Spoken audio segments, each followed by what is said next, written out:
All right, we're back with more of the Saxophone Factory, but we're going to do some more clarinet work. And this time I want to get some help. Well, because, I don't want to record the whole clarinet book by myself. So I'm going to have one of my students play lesson 5 for us. How about that? I'll talk about the exercise, and she will play the exercise for us.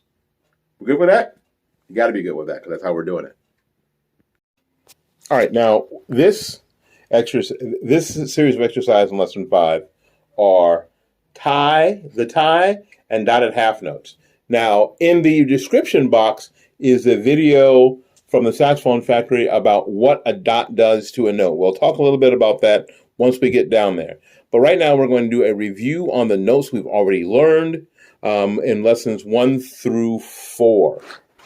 Alrighty. Make sure that you take a breath either every 2 measures or every 4 measures. Shouldn't have any problem. There's a quarter rest at the end. Ready? 1, 2, ready, go.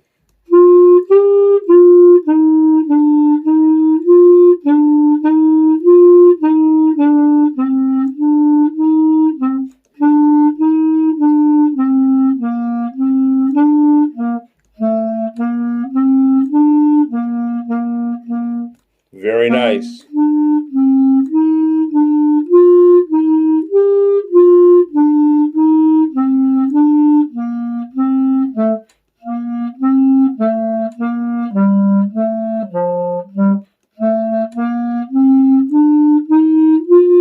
Okay, now let's go to lesson 3. Lesson 3, we've got, you guys know I hate the term new notes because all these notes have been out for hundreds of years, but it is F, our new fingering, and that we just simply play, we cover 1, 2, 3, 4, 5, 6. That's the 3 top holes, the 3 bottom holes on our instrument, and what it says is key 2, and key 2 is the bottom key. We're going to switch around so you can see that bottom key. There you go. Push down that bottom key for me. That one right there. You see it? Push it down. That's the F. All righty. Now we're going to switch back to exercise 3 on lesson number 5. 1, 2, ready, begin.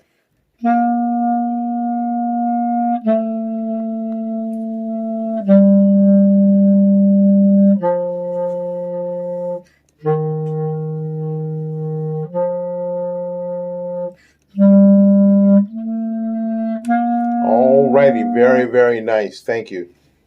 And now we're going to put that into practice with the G and the F that we just learned in a little half note study.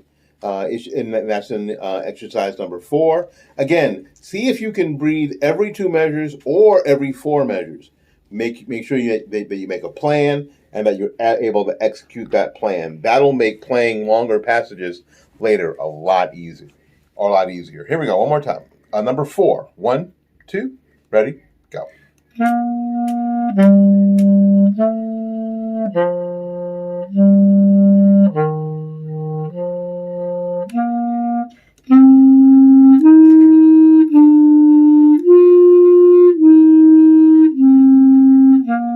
All right, the next one is number 5, exercise number 5. A lot of quarter notes. Now we're going to play it at a decent tempo, but we're also going to play it at what we talked about in lesson 4. We're going to have a practice tempo and a performance tempo. First, we're going to play it at the performance tempo. 1, 2, ready, begin.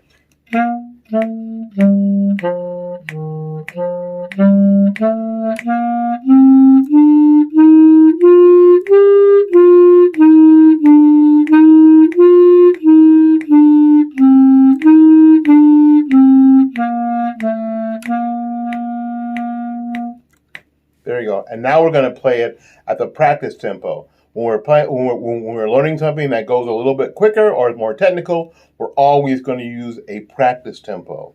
And the practice tempo will be a lot slower.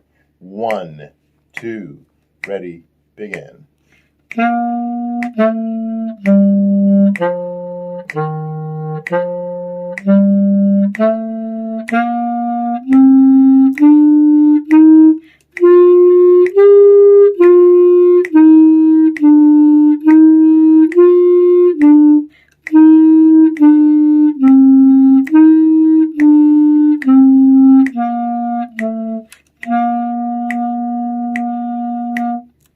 And again, just like we did in lesson 4, we learned that the practice tempo makes us breathe in different places, doesn't it? Makes us breathe in different places. So we have to make sure that we can get to either 2 measures or 4 measures, no matter if we're doing it in a practice tempo or a performance tempo, right? Let's go ahead. We're at number 6 now, correct? Number 6. Let me open that up a little bit so you can see it a little better. All right, number 6. 1, 2, ready, go.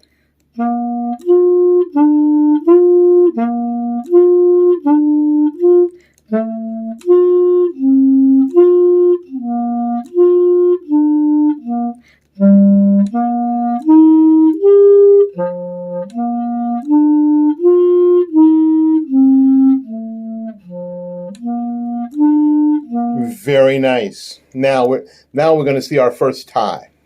If you remember correctly from the Saxophone Factory, and hopefully the video that I put down in the description box, if I can remember, a tie is simply something that ties the value of 2 notes that are the same note, like in the beginning of number 7. Let's see if we can focus on number 7. There we go. Number 7, we see that there's a half note, which gets 2 counts in 4/4 time, and a quarter note that gets 1 count in 4/4 time. They are tied together with that little curvy line there. That means that their values are now added together. And we all know that 2 plus 1 gets 3, right? And they do it a lot. It happens in the next measure, and the next measure, and the next measure. So the copyists, our friends, the copyists got tired of writing that, so they decided instead of writing the little tie, the little curvy line, that they would write a dot instead. There's one with a dot, that E. That E gets 3 counts as well. Now, I want you to repeat after me on the video. I want you guys to repeat after me because this is the way to think about it. It's the only way to think about it, really.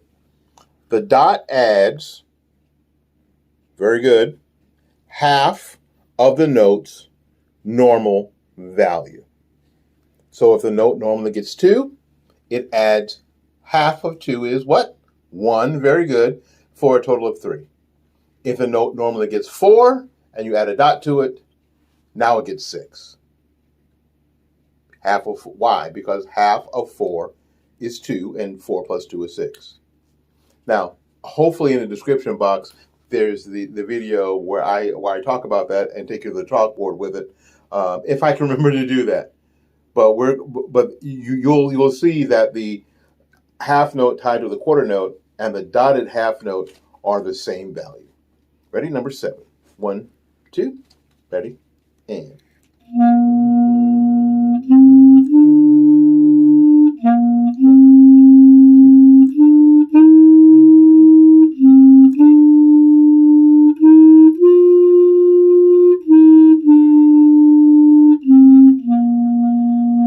Very good, thank you. Again, the half note tied to the quarter note gets 3 counts, and the dotted half note, for the reasons I told you, they also get 3 counts. All right, number 8. We're almost done with this one. Here we go.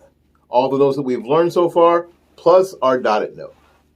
Number 8. 1, 2, ready, go.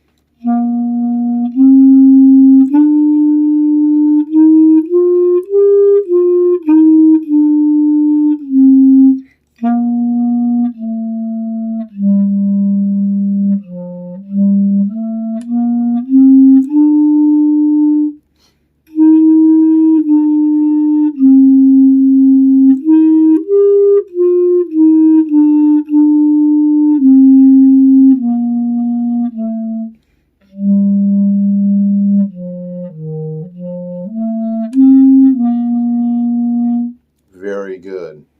Outstanding. Now the last one, you can see there are a bunch of whole notes tied together. What? Yes, because sometimes the composer wants an 8-count note for whatever reason. So we've got to get good at doing that, which is great because we get a chance to practice breathing either after every 2 measures or after every 4. Which are we going to do? Which are you going to do this time? Are you going to do 2? Great. Are you going to do 4? Fantastic. Here we go. Number 9. 1, 2, 3, go.